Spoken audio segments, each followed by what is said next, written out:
Exam पनि असोजतिर नै भदौ असोजतिर भइसकेको हुन्थ्यो, म पुसमा पुगिसकेको थिएँ। अब मसँग दुईवटा अल्टरनेटिभ छ। एउटा चाहिँ 1 इयर ग्याप गर्ने, 1 वर्षसम्म मेहनत गरेर प्रिपेरेसन गर्ने, नेक्स्ट इयर पढ्ने। अर्को पुसमा जुन कलेजमा जुन सब्जेक्टमा एडमिसन मिल्छ त्यो फिल्ड त्यो सब्जेक्टमा गएर पढ्ने। मसँग दुईवटा मात्र अल्टरनेटिभ छ।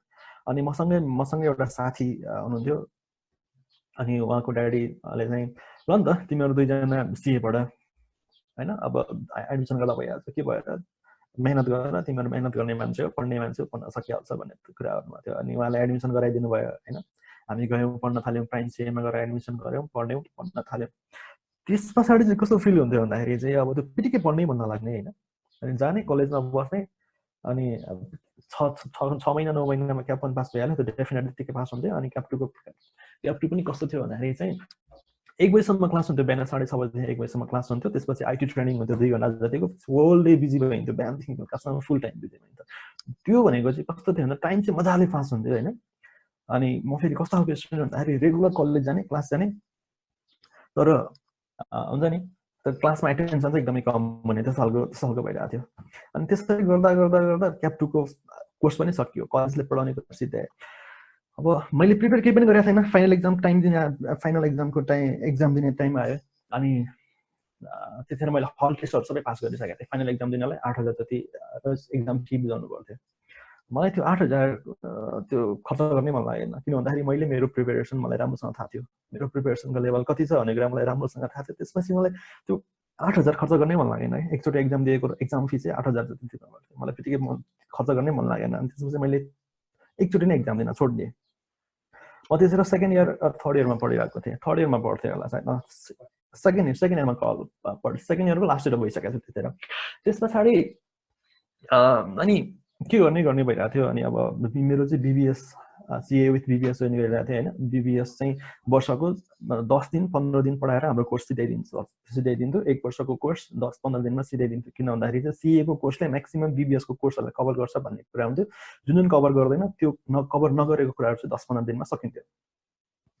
त्यसरी क्लास लिइरहेको थियो। अनि म्याक्सिमम् टाइम चाहिँ म घरमै हुन्थेँ। 1 वर्ष जति चाहिँ म घरमै बसेँ, फुल टाइम म घरमा बस्थेँ, कहीँ पनि जाँदैन थिएँ, कोहीसँग बोल्दैन थिएँ, बाहिर कुरा पनि गर्दैन थिएँ। त्यो टाइममा चाहिँ कस्तो फिल हुन्थ्यो भन्दाखेरि अब कहीँ जाउँ केही छैन, कलेज जाउँ कलेज छैन, जबमा जाउँ जब छैन। अनि अब त्यो एकदम फ्रस्ट्रेसनको टाइम थियो, डिप्रेसन चाहिँ नभनौँ, फ्रस्ट्रेसनको टाइम थियो त्यतिखेर। अनि त्यसलाई मैले कसरी युटिलाइज गरेँ भन्दाखेरि त्यो टाइममा चाहिँ मेरो काम हुन्थ्यो बेडमा पल्टिने, युट्युब हेर्ने, बेडमा पल्टिने, गुगलमा एक्सप्लोर गर्ने, दुईवटा कुराहरू थियो। त्यो टाइममा मैले 1 वर्षको टाइममा यति धेरै कुराहरू, यति धेरै सब्जेक्टमा इन्फर्मेसनहरू ग्यादरिङ गरेँ जुन चाहिँ मलाई अहिले काम गरिरहेको छ। मेरो होल टाइम भनेको 1 वर्षको टाइममा चाहिँ जुन मेरो फ्रस्ट्रेसनको टाइम थियो, त्यो टाइम चाहिँ घरभित्र बस्ने, खालि इन्टरनेटमा एक्सप्लोर मात्रै गर्ने काम थियो। त्यो टाइममा त्यस्तो गर्दाखेरि मैले धेरैभन्दा धेरै नयाँ कुराहरू एक्सप्लोर गरेँ, नयाँ कुराहरू थाहा पाएँ, नयाँ कुराहरू सिकेँ होइन। त्यस पछाडि यतिकै बसिरहेको थिएँ। अनि त्यस्तै त्यो क्रम 1 वर्षसम्म जारी रहिरहेको थियो। त्यस पछाडि आयो मेरो करियर। त्यस पछाडि मेरो करियर सुरु भयो। मैले मेरो लाइफमा 3वटा अर्गनाइजेसनमा काम गरेँ अहिलेसम्ममा।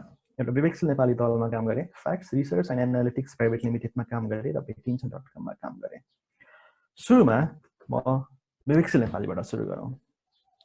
मेरो 1 वर्षको टाइम जुन फ्रस्ट्रेसनको टाइम थियो, सिए ड्रप आउट गरिसके पछाडिको फ्रस्ट्रेसनको टाइम 1 वर्षमा घरमै बसिराख्दाखेरि एउटा साथीले मेरो घर नजिकै साथी बस्थ्यो, ऊ चाहिँ पहिलादेखि नै विवेकशीलमा इन्भल्भ थियो। अनि सर के गरिरहेको छ भने मैले बसेर आउनु त विवेकशीलबाट इभेन्ट छ जाउँ भन्यो। हुन्छ घरमै बसिरहनु त हो भने। त्यतिखेर चाहिँ विवेकशील नेपालीको अफिस चप्पल कारखानामा थियो, म बस्ने पनि घर नजिकै थियो, 20 मिनटबाट हेड अफिसमा पुगिन्थ्यो हिँडेर। अनि त्यहाँ गएँ, जाँदाखेरि त्यहाँ first impression is the last impression भन्छ होइन। फर्स्ट इम्प्रेसन नै कस्तो भयो भन्दाखेरि चाहिँ म फर्स्ट डेमा जाँदाखेरिको त्यहाँ चाहिँ विवेकशील नेपालले एन्टरप्रेन्योरसिप इभेन्ट भइरहेको थियो होइन। एभ्री वेडनेसडे हुन्छ त्यतिखेर एन्टरप्रेन्योरसिप इभेन्ट भइरहेको थियो।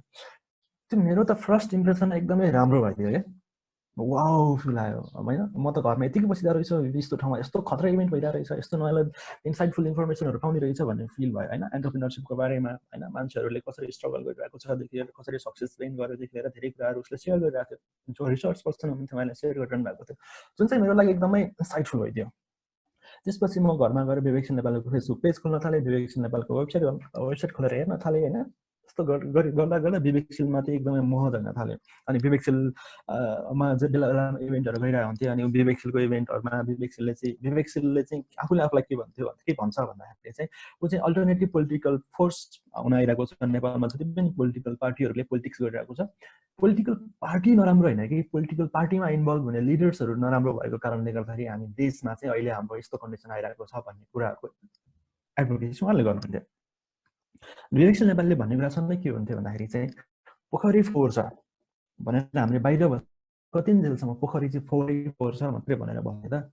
अब हाम्रो पालो हो, हामी चाहिँ पोखरीभित्रै जानु पर्यो र पोखरीलाई सफा गरिदिनु पर्यो। सफा गर्नु अब हाम्रो पालो भने चाहिँ पोखरी फोहोर छ मात्र भन्ने होइन, पोखरीभित्र गएर पोखरी नै भित्र गएर सफा गर्नुपर्ने हो, टाइम हो भन्ने कुराहरू त्यहाँबाट हुन्थ्यो। त्यहाँ चाहिँ विवेकशीलमा चाहिँ कस्तो खालको मान्छे हुन्थ्यो भन्दा एकदम लाइट माइन्डेड, एकदमै केही न केही कुरामा इन्भल्भ भएको र एन्टरप्रेनरसिप इकोसिस्टममा इन्भल्भ भएका मान्छेहरू एकदमै धेरै हुन्थ्यो। यतिकै गइरहेको हुन्थ्यो। पहिला भोलिन्टरीले पनि गइरहेको हुन्थ्यो। त्यसपछि विवेकशील नेपालीमा भ्याकेन्सी एनाउन्समेन्ट भयो। सेक्रेटरी अफ सेन्ट्रल एक्जिक्युटिभ बोर्डको लागि भ्याकेन्सी एनाउन्समेन्ट भयो। अनि त्यहाँ एप्लाई गर भन्ने कुरा गर्नुभयो। एप्लाई गरेँ। एउटा पोजिसन थियो सेक्रेटरी अफ सेन्ट्रल एक्जिक्युटिभ बोर्डको लागि एप्लाई गरेँ। एप्लाई गर्दाखेरि 23 जना साथीहरूले एप्लाई गर्नुभएको रहेछ। 23 जना मध्ये 12 जना सर्टलिस्टेड हुनुभयो। 12 जना उनीहरूले के गरिरहेको छ भन्ने कुराहरू लिने अनि त्यसपछि मिटिङहरू सेड्युल यस्तै कामहरू भइरहेको थियो र विवेकशील नेपालको हेड अफिसमा आउने मान्छेहरूसँग इन्टरेक्सन गर्ने काम गर्थ्यो। एक्सक्युज मी,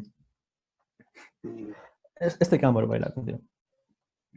अनि यो टाइममा चाहिँ विवेकशील नेपालीमा मैले यति धेरै मान्छेहरूसँग इन्टरेक्सन गरेँ, यति धेरै कि नेपालभरिको मान्छेहरूसँग मेरो फोन कल हुन्थ्यो, फेसबुकमा कल हुन्थ्यो विवेकशील नेपालीसँग इन्भल्भ भएका।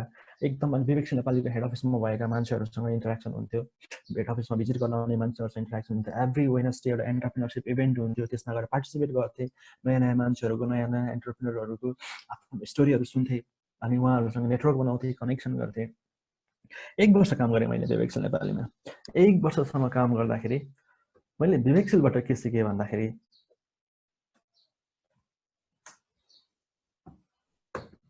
विवेकशीलबाट मैले के सिकेँ भन्दाखेरि नेटवर्क भनेको नेटवर्क हो। तपाईँले जति धेरै मान्छेहरू चिन्नुहुन्छ त्यो तपाईँको एसेट हो।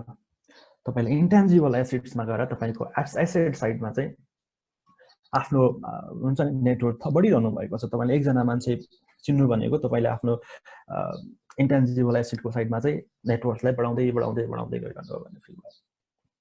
त्यस पछाडि चाहिँ विवेकशीलमा मैले 1 वर्ष काम गरेँ। 1 वर्ष काम गरिसके पछाडि मैले विवेकशीलको जब छोडेँ।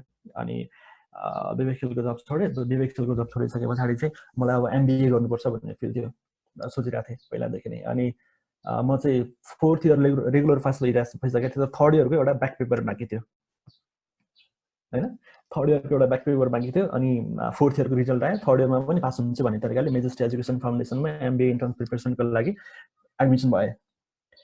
एडमिसन भएको 10 दिन पछाडि 3rd इयरको रिजल्ट आयो। म फेल भएँ। 3rd इयरमा फेल भएँ। मेरो 1 इयर लस भयो। डेफिनेटली 1 इयर लस हुने भयो। अब के गर्ने भयो। विवेकशीलको जब छोडिसकेको थिएँ। त्यो टाइममा प्रतिनिधि सभाको निर्वाचन हुँदै थियो। म कपनमा बस्छु। कपन भनेको निर्वाचन क्षेत्र नम्बर 4 मा पर्छ काठमाडौँको। अनि अब के गर्ने, जबमा जाउँ जब छैन, कलेज जाउँ कलेज छैन, के गर्ने भयो। त्यसपछि मैले फेरि विवेकशीलमा गएर टोटली भोलिन्टरी काम गर्न थालेँ। 3 महिना जति काम गरेँ। होल इलेक्सन क्याम्पेन मैले हेरेँ, म त्यसमा इन्भल्भ भएँ होइन। म चाहिँ एसिस्टेन्ट क्याम्पेन म्यानेजर बसेर काम गरेँ। त्यस्तो गर्दाखेरि चाहिँ अब हुन्छ नि ठाउँ ठाउँमा भाषण पनि गरियो, ठाउँ ठाउँमा धेरै कुराहरू पनि बोलियो, धेरै मान्छेहरूसँग कुरा पनि गर्यो, इन्टरेक्सन पनि गर्यो, त्यहाँ पनि धेरै मान्छेहरू चिनियो। त्यस पछाडि त्यसमा इन्भल्भ भयो। अनि त्यस पछाडि त्यो इलेक्सन क्याम्पेन पनि सक्यो। अब के गर्ने त, जब पनि छैन, कलेज पनि छैन, के गर्ने भइरहेको थियो। त्यस पछाडि अब मलाई एकदम फ्रस्ट्रेट फिल हुन थाल्यो क्या। त्यस पछाडि फेरि फ्रस्ट्रेसन आउन थाल्यो। विवेकशील नेपालीमा मैले धेरै मान्छेहरू चिनिसकेको थिएँ 1 वर्षको टाइममा। म राम्रोसँग बोल्न पनि सक्ने भइसकेको थिएँ होइन, आफ्नो कुरा राम्रोसँग प्रेजेन्ट पनि गर्न सक्ने भइसकेको थिएँ। तर अब त्यसरी मलाई जब चाहिएको थियो। मेरो 1 इयर ब्याक भइसकेको थियो। म यति घरमा बस्न सक्दिनँ थिएँ। त्यसपछि मलाई ग्याप चाहिएको थियो, जब चाहिएको थियो। अनि मैले विवेकशील नेपालीमा चिनेको धेरै मान्छेहरूलाई रिक्वेस्ट गरेँ, दाइ मलाई जब चाहिएको छ, दिदी मलाई जब चाहियो भन्दाखेरि उहाँको रियाक्सन नराम्रो आउँदैन थियो, राम्रो आउँथ्यो। तर मैले के रियलाइज गरेँ भन्दाखेरि विवेकशील नेपालीमा काम गरेँ, त्यत्रो धेरै मान्छेहरूसँग चिने, धेरै मान्छेलाई रिक्वेस्ट गरेँ मलाई जब चाहियो भनेर, तर मैले खोजेको टाइममा, म फेरि भन्छु, मैले खोजेको टाइममा मैले खोजेको जस्तो जब मैले पाइनँ। मैले खोजेको टाइममा मैले खोजेको जस्तो जब मैले पाइनँ। नपाइसके पछाडि मलाई के रियलाइज भयो भन्दाखेरि विवेकशील नेपाली जस्तो प्लेटफर्ममा काम गरेँ, राम्रोसँग बोल्न जान्छु, धेरै मान्छेहरूलाई चिनेको छु, तर पनि मैले जब पाइनँ भने काठमाडौँ भ्याली बाहिरबाट काठमाडौँमा आएर बिबिएस मात्रै पढ्ने कति धेरै मान्छेहरू छन्, उनीहरूको कन्डिसन कस्तो होला, उनीहरूले के कसरी जब पाइरह होला, के होला भने मलाई एकदम जान्न कौतूहल भयो। त्यस पछाडि मलाई फ्याक्ट्स रिसर्च एन्ड एनालिटिक्स भन्ने थाहा थियो।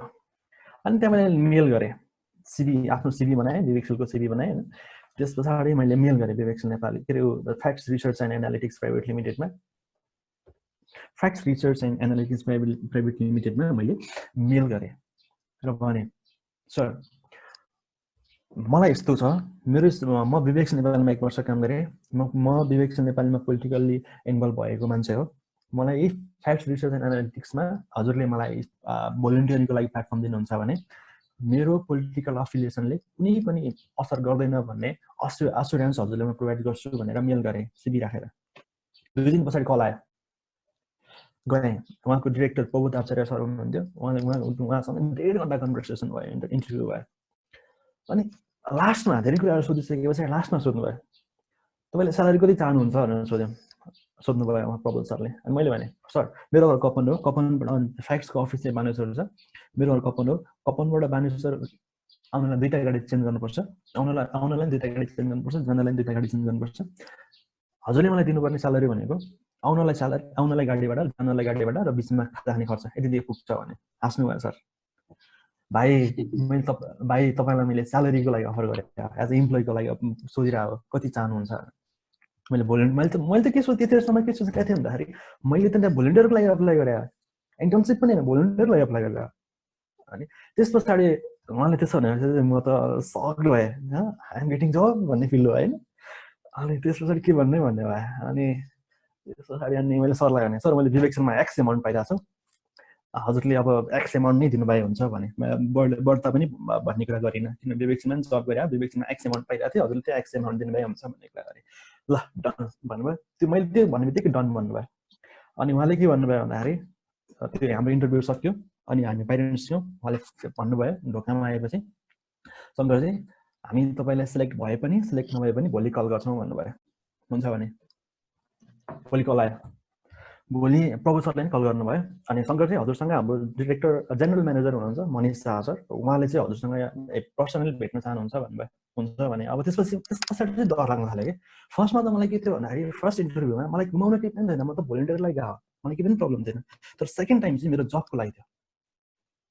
त्यस पछाडि मुन्टुमा ढुक ढुक ढुक ढुक ढुक बढ्न थाल्यो, नर्भस हुन थालेँ, तर पनि गएँ। अनि मनिष शाह सरसँग इन्टरेक्सन भयो, 2 घन्टा जति कुरा भयो। अघिल्लो दिनै जब फिक्स भइसकेको रहेछ, मलाई थाहा थिएन। अनि जस्ट त्यो फर्मालिटीको लागि मनिष शाह सर चाहिँ जेनरल म्यानेजर हुनुहुन्थ्यो, उहाँले इन्टरभ्यू लिनुमा सक्यो। त्यस पछाडि म फ्याक्ट्समा काम गर्न थालेँ। फ्याक्ट्समा मेरो काम के थियो भन्दाखेरि डेटाहरू एक्सट्र्याक्ट गर्ने, प्राइमेरी सोर्सबाट सेकेन्डरी सोर्सबाट डेटाहरू। I was the research assistant at that, मैले चाहिँ रिसर्च एसिस्टेन्ट भएर रिसर्चरहरूलाई हेल्प गर्ने खालको जब थियो। त्यसमा इन्भल्भ भएँ। त्यसमा इन्भल्भ भइसके पछाडि धेरै कुराहरू सिकेँ मैले। धेरै अफिसहरूमा गएँ, त्यहाँबाट डेटाहरू एक्सट्रा गरेर ल्याएँ।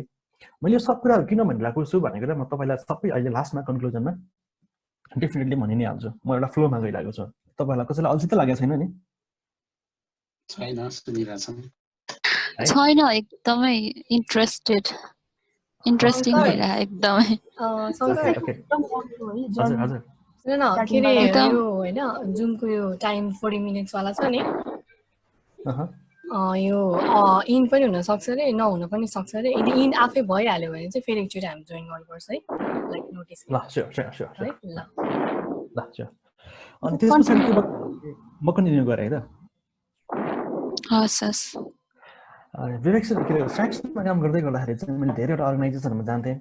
अनि म चाहिँ के गर्थेँ भन्दाखेरि फ्याक्ट्सको चाहिँ एउटा कर्पोरेट आइडेन्टिटी थियो कि फ्याक्ट्सको चाहिँ फ्याक्ट्सलाई चाहिँ धेरै मान्छेले वाउ एउटा रिसर्च अर्गनाइजेसन भन्ने एकदम ठुलो तरिकाले हेर्थे कि अनि विवेक नेपालीमा काम गर्दाखेरि एकदम धेरै मान्छेहरू बनाइसकेका थिए अनि न्यू जब started at Facts research and Analytics भनेर फेसबुकमा जब स्टार्ट राख्दाखेरि त कङ्ग्रेचुलेसन्सको वर्षात आएको थियो कि वाउ शङ्करले फ्याक्ट्समा जब पायो वाउ कङ्ग्रेचुलेसन्स भनेर यति धेरै कङ्ग्रेचुलेसन्सको पोस्ट आउँथ्यो होइन त्यसपछि मलाई त कस्तो प्राउड फिल हुन्थ्यो कि अनि त्यसपछि म के गर्दैन फ्याक्ट्सको चाहिँ एउटा ब्याक कभर हुन्थ्यो कि ब्याकको पछाडि कभर हुन्छ त्यो कभरलाई चाहिँ हुन्छ नि ब्याकको पछाडि हेरेर हिँड्थ्यो क्या अनि बाटोमा हिँड्ने मान्छेहरूले पनि म पछाडिबाट हेरेर यस्तो परेर एउटा छुट्टै स्टाटस तरिकाले हेर्थ्यो कि म कस्तो प्राउड फिल हुन्थ्यो कि म फ्याक्ट्समा काम गर्दाखेरि चाहिँ होइन किन भन्दा हुन्छ नि फ्याक्ट्स रिसर्च एन्ड एनालिटिक्स म रिसर्च कम्पनीमा काम गर्छु भन्थेँ अरूलाई भन्दाखेरि के तिमी केमा काम गर्छु म रिसर्च कम्पनीमा काम गर्छु भन्दाखेरि एउटा छुट्टै एउटा प्राउड फिल हुन्थ्यो होइन त्यसमा काम गर्दाखेरि अनि त्यो एकदम त्यहाँको लाइफ चाहिँ एकदम ब्यालेन्स लाइफ थियो कि बिहान 9 बजी 5 बजीसम्म अफिस जाने काम गर्ने त्यसपछि घुम्ने त्यसो टाइम थियो मेरो अनि त्यसरी काम गरेँ धेरै कुराहरू सिकेँ त्यहाँबाट अब मैले फ्याक्ट्सबाट के सिकेँ भन्दाखेरि चाहिँ फ्याक्ट्सबाट सिकेको चाहिँ डेटा इज द की जति पनि बिजनेस गर्नुहुन्छ जति पनि डिसिजन लिनुहुन्छ एभ्री डिसिजन मेकिङमा तपाईँसँग डेटा छैन भने तपाईँले गरेको डिसिजन भ्यालिड नहुन सक्छ अहिले वर्ल्डमा कोरोना भाइरसले यस्तो ठुलो बिगबिगी मचाइरहेको छ सबैभन्दा बढी केसहरू कहाँ देखिएको छ युएसमा देखिएको छ हैन अहिले भर्खरको मैले डेटा हेरिरहेको थिएँ युएसमा 16,45,353 जनालाई केस लागेको छ त्यसमध्ये 97,655 जनाको डेथ भइसकेको छ यो कसले देखायो डेटाले देखायो वर्ल्डमा 53,06,494 जनालाई केस लागेको छ अनि कोरोना लागेको छ भन्ने कुरा कसले देखायो डेटाले देखायो अनि वर्ल्डमा सबैभन्दा बढी इन्फेक्सन सबैभन्दा बढी केस देखिएको कन्ट्री कुन हो भन्दाखेरि युएस देखियो युएस नम्बर 1 मा छ कसले देखायो डेटाले देखायो इन्डियामा 1,25,149 जना मान्छेलाई कोरोना लागेको छ यो कसले देखायो डेटाले देखायो वर्ल्डको नम्बर 10th पोजिसनमा चाहिँ इन्डिया छ इन्डिया चाहिँ संसारको सबैभन्दा बढी कोरोना लागेको देशहरूको र्याङ्क मध्ये 10औं नम्बरमा पर्छ यो कसले देखायो डेटाले देखायो नेपालमा 548 जना मान्छेलाई कोरोना लागेको छ 3 जना मान्छेको डेथ भएको छ र नेपाल 127औं पोजिसनमा छ डेन्जरस 1 देखि 1 मा युएस छ 110 मा इन्डिया छ र 127औं देशमा चाहिँ नेपाल छ भन्ने कुरा कसले देखायो डेटाले देखायो data is the king data is the की तपाईले जुनसुकै बिजनेस डिसिजन मेकिङ गर्ने टाइममा तपाईसँग डेटा छैन र भ्यालिड डेटा छैन भने तपाईको बिजनेस डिसिजन भ्यालिड नहुन सक्छ अरू नमान्दिन पनि सक्छ हैन संसारको सबैभन्दा अग्लो माउन्ट भनेर माउन्ट एभरेस्टलाई मान्छ कसलाई मान्छ किन मान्छ किनभने हामीसँग डेटा छ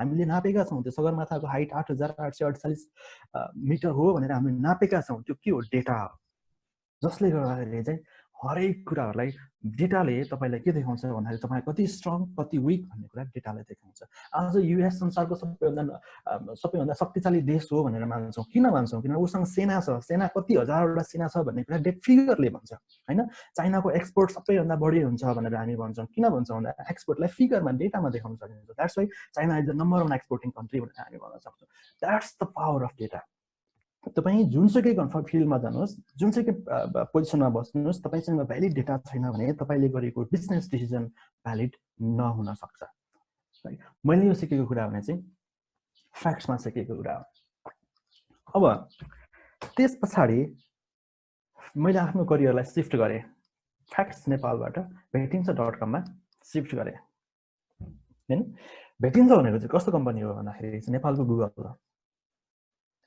भेटिन्छ भनेको नेपालस लोकल सर्च पार्टनर भन्छ नेपालस लोकल सर्च पार्टनर भनेको उनीहरुको चाहिँ कस्तो थियो भन्दाखेरि भेटिन्छ चाहिँ जति पनि बिजनेसहरु छ त्यो बिजनेसहरुलाई चाहिँ डिजिटाइज गराइदिने उनीहरुको प्लेटफर्म हो तपाईले भेटिन्छमा गएर आफ्नो बिजनेसलाई रेजिस्टर गराउन सक्नुहुन्छ तपाईले वेबसाइटै बनाउनु पर्दैन थियो अहिलेको टाइममा चाहिँ तपाईको प्रेजेन्स डिजिटलमा प्रेजेन्स छैन भने डिजिटल मिडियामा तपाईको प्रेजेन्स छैन भने तपाई लगभग तपाईको बिजनेस अबको टाइममा हुँदैन हैन यो सबै बुझेर भेटिन्छ.com ले चाहिँ नेपालस लोकल सर्च पार्टनर भनेर तपाईले त्यो टाइममा चाहिँ तपाईले के कुरा खोज्नु भयो भने भेटिन्छ पहिला आउँथ्यो के भेटिन्छ पहिला आउँथ्यो अनि मात्रै गुगल आउँथ्यो गुगलमा नै गएर खोज्नु भयो भने पहिला भेटिन्छको प्रोडक्ट फर्स्टमा आउँथ्यो त्यसपछि मात्रै गुगलमा आउँथ्यो के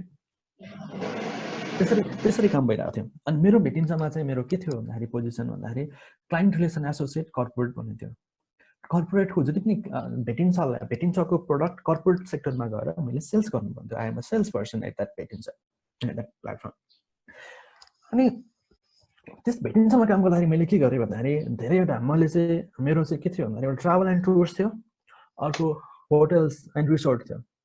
त्यस पछाडि मैले होटल्सको मैले भर्खरै फ्याक्ट्समा काम गरेको थिएँ होइन। फ्याक्ट्समा काम गरेर आएको भेटिन्छमा एकदमै ताजा थियो, रिसर्च अलिअलि सिकेको। त्यस पछाडि अनि भेटिन्छमा आएर मैले सिइओ हुनुहुन्थ्यो प्रशान्त दौडेल, उहाँहरूसँग आफ्नै कुरा राखेँ। सर, नेपालमा यति धेरै होटल्सहरू छ, उनीहरूको कन्डिसन कस्तो छ, उनीहरू हाम्रो सर्भिस सब्सक्राइब गर्छ कि गर्दैन भन्ने कुराहरू पहिला रिसर्च गर्नुपर्छ सर भने। उहाँले हुन्छ रिसर्च गर भन्नुभयो। रिसर्च गरेर त्यसपछि मैले नेपालको काठमाडौँ गएँ।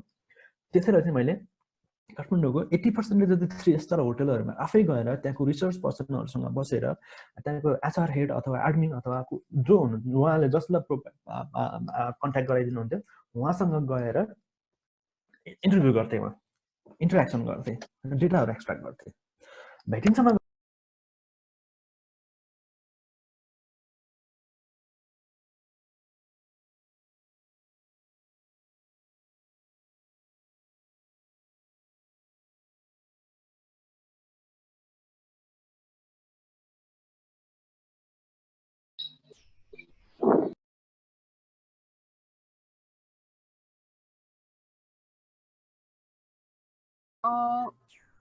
अघि भनेको जस्तै भयो है, कस्तो अनफर्चुनेट।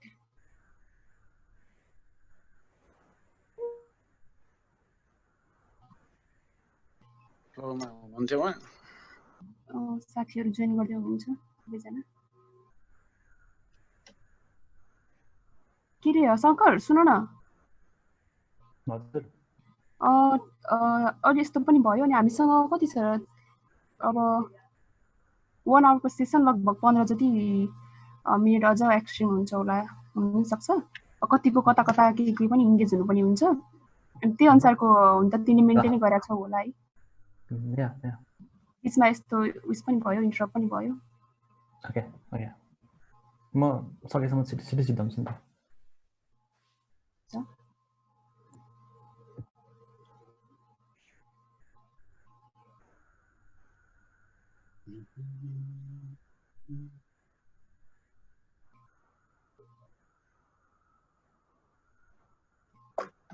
जोइन हुँदै हो सबै?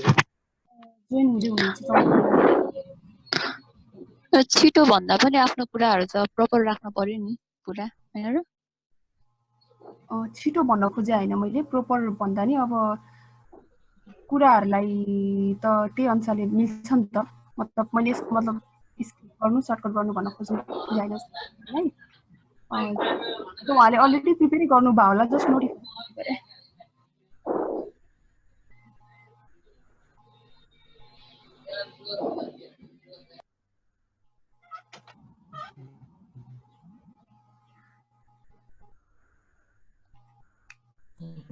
हामी अघि 18 जना थियौँ, अहिले 13 जना मात्रै छौँ।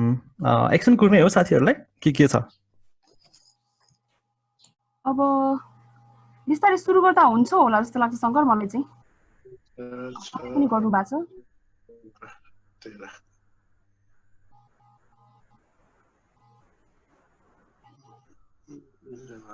2 मिनेट अनि त्यसपछि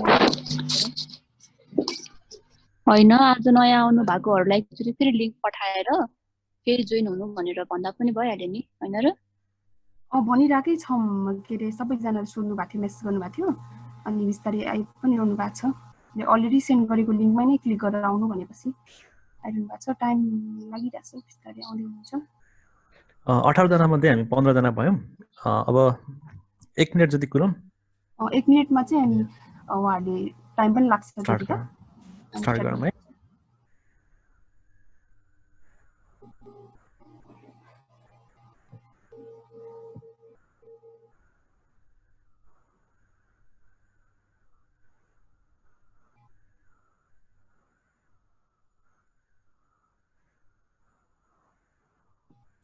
यो टाइममा चाहिँ तपाईँहरूको केही यस्तो क्वेरीजहरू अथवा केही छ भने यसो सेयर गर्नु न ल। त्यो फ्याक्टमा काम गर्छु भन्नुभयो नि, त्यतिखेर जुन रिसर्च दुईवटा अफिस नै रिसर्च कम्पनी होला तपाईँको है? एउटा फ्याक्ट र अर्को कुन चाहिँ भन्नुभएको थियो नि भेटिन्छ होइन होइन फ्याक्ट्स चाहिँ रिसर्च अर्गनाइजेसन नै हो भेटिन्छ चाहिँ नेपालको गुगल टाइपको हो नेपालको लोकल रिसर्च नेपालको लोकल सर्च पार्टनर हो होइन अनि तपाईँले गुगलमा के कुरा सर्च गर्नुभयो भने फर्स्टमा चाहिँ भेटिन्छबाट देखिनुहुन्छ क्या त्यो चाहिँ त्यो भेटिन्छमा चाहिँ तपाईँको सबै पाइन्छ त्यो सर्च गर्नेमा त्यसरी पाइन्थ्यो अहिले चाहिँ के छ मलाई थाहा छैन होइन जस्तै नेपालमा कति स्कुल छ कलेज छ कोअपरेटिभ छ त्यो सबै हजुरले युज गर्नुभएको थियो येलो पेज नेपाल टाइपको हजुरले युज गर्नुभएको थियो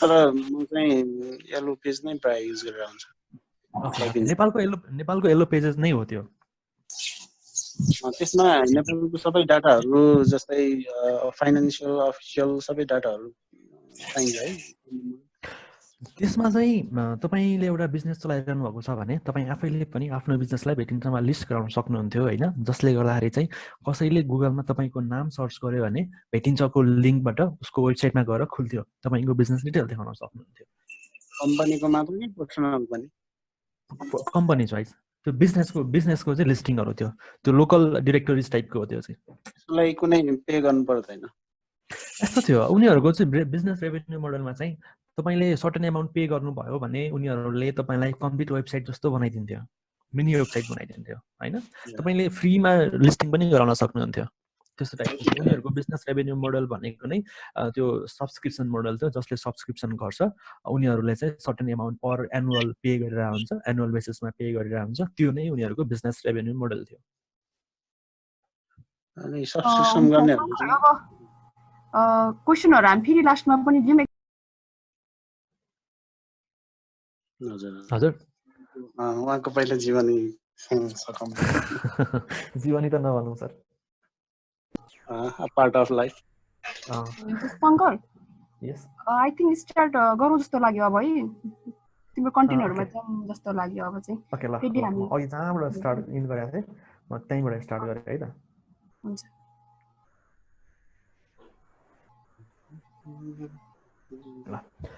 मैले यस्तोमा मैले भेटिन्छमा के गर्थेँ भनेर भनिसकेको थिएँ होइन भेटिन्छमा चाहिँ मैले सेल्सको काम गर्थेँ भेटिन्छमा चाहिँ अघि भर्खर मैले राकेश सरसँग पनि कुरा गर्दाखेरि भनिसकेको थिएँ भेटिन्छको सब्सक्रिप्सन मोडल थियो त्यो सब्सक्रिप्सन मोडल चाहिँ मैले कर्पोरेट अफिसर्समा गएर सेल्स गर्नुपर्ने थियो म चाहिँ सेल्सको काम गर्थेँ त्यो गर्दाखेरि मलाई के फिल भयो भन्दाखेरि भेटिन्छबाट मैले के सिकेँ भन्दाखेरि sales is the blood of the business तपाईसँग जतिसुकै खतरा प्रडक्ट किन्नु नहोस् तपाईँले अफर गर्ने सर्भिस जतिसुकै खतरा किन्नु नहोस् वर्ल्डको नम्बर 1 तपाईँले सर्भिस प्रोभाइड गरे किन नगर्नुहोस् तर तपाईले गर्ने सेल्स तपाईको बिजनेस रेभेन्यू मोडल जुनबाट तपाईले जसलाई तपाईले प्रडक्ट अथवा सर्भिस बनाउनु भएको छ त्यसलाई सेल्स गरेर तपाईले बिजनेस रेभेन्यू गर्न सक्नु भएन भने तपाईले बिजनेस गर्न सक्नुहुन्न sales is the blood of the business जुन टाइमसम्म तपाईले जतिसुकै राम्रो कम्पनी बनाउनुस् जतिसुकै राम्रो बिजनेस गर्नुस् जतिसुकै राम्रो बिजनेसलाई डेभलप गराउनुस् तर त्यसको प्रडक्ट अथवा सर्भिसेस मार्केटमा गएर सेल्स गराएर मार्केटबाट रेभेन्यू तपाईको अर्गनाइजेसनमा ल्याउन सक्नुहुन्न भने तपाईको अर्गनाइजेसनलाई एक्जिस्ट हुन साह्रै गाह्रो हुन्छ अहिले भेटिन्छले ठ्याक्कै त्यही भयो भेटिन्छ चलिरहेको थियो एकदम राम्रो चलिरहेको थियो भेटिन्छ चलिरहेको टाइममा फेसबुकले फेसबुक लोकल भन्ने लन्च गरिदियो त्योभन्दा अगाडि पनि गुगल माई बिजनेस भन्ने एउटा सबैभन्दा ठुलो कम्पिटिटर थियो गुगल माई बिजनेसमा फ्रीमा लिस्टिङ गराउन पाइन्थ्यो तर भेटिन्छलाई सर्टेन एमाउन्ट पे गर्नु पर्थ्यो अनि मान्छेले किन पे गर्छ भन्ने कुरा आयो मान्छेले फेसबुकमा फ्री फेसबुक पेज बनाउन मिल्थ्यो त्यहाँ सबै कुरा राख्न मिल्थ्यो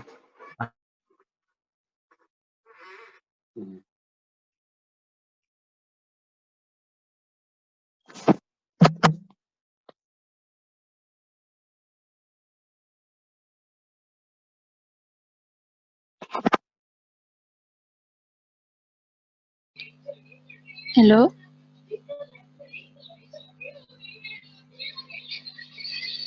हेलो काटेको हो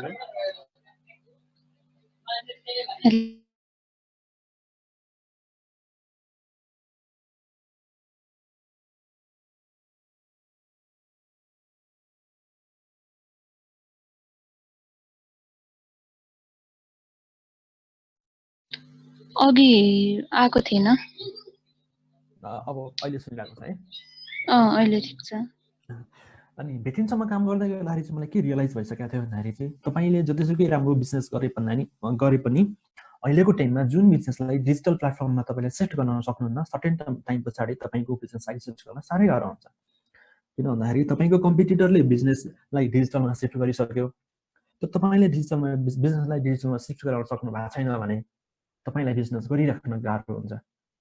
त्यो रियलाइज भइसके पछाडि मैले भेटिन्छमा बस्दै गरेँ र भेटिन्छमा छुटिसके पछाडि चाहिँ भेटिन्छमा बस्दै गर्दाखेरि मैले फुलपा डिजिटल भन्ने फेसबुकमा पेज बनाएँ अनि fulpadigital.com भनेर डोमेन रेजिस्टर पनि गरेँ।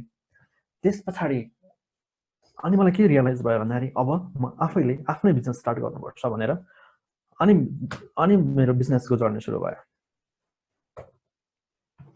त्यस पछाडि मैले सुरु गरेँ फुलपा डिजिटल। फुलपा डिजिटल भनेको डिजिटल मार्केटिङ एजेन्सी हो। यसले के गर्थ्यो भन्दाखेरि जति पनि लोकल बिजनेसहरू हुन्थ्यो तिनीहरूलाई डिजिटाइज गराउने हेल्प गर्ने। एकदमै ठुल्ठुलो कर्पोरेट अफिसहरू जस्तै ज्योति ग्रुपको जस्तै होन्डा भयो होइन, अनि सिजी ग्रुपको Maruti Suzuki company, Maruti Suzuki गाडी भयो, सुजुकी गाडीहरू भयो होइन, उनीहरूसँग त ह्युज एमाउन्ट अफ बजेट हुन्थ्यो। उनीहरू त राम्रोसँग एडभर्टिजमेन्ट गर्न सक्थ्यो, ट्रेडिसनल मिडिया टिभीमा एड पनि गर्न सक्थ्यो होइन। उनीहरूसँग टन्न पैसा हुन्थ्यो। त्यो सानो सानो रेस्टुरेन्ट र सानो सानो भर्खर गरेको स्टार्टअपहरूसँग त्यो लेभलको बजेट हुँदैन। उनीहरूलाई पनि त मार्केटिङ गर्नु पर्यो। मार्केटिङ गरेर उनीहरूको बिजनेस एक्जिस्टै गर्न गाह्रो हुन्छ। कम्पिटिसन छ, हरेक ठाउँमा कम्पिटिसन छ। कम्पिटिसन अनुसार आफै अगाडि बढ्नु पर्यो। कम्पिटिटरले जे गरिरहेको छ एटलिस्ट त्यति त गर्नु पर्यो।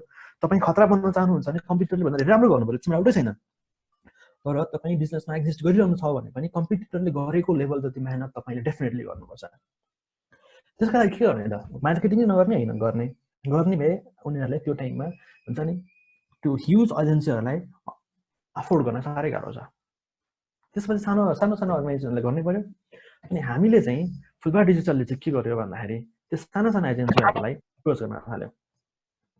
अनि फर्स्टमा त यो फुलपा डिजिटल स्टार्ट गर्दाखेरि म भेटिन्छमा काम गर्थेँ। मलाई जेरो नलेज थियो, मलाई डिजाइनिङ गर्न जेरो के पनि आउँदैन थियो। फेसबुकमा राम्रोसँग पेज मात्र बनाउनु आउँथ्यो, त्यसपछि के पनि गर्न आउँदैन थियो। फेसबुक मार्केटिङ भनेर के बुझिन्थ्यो, डिजिटल मार्केटिङ के पनि बुझ्दैन, यतिकै सुरु गरेँ।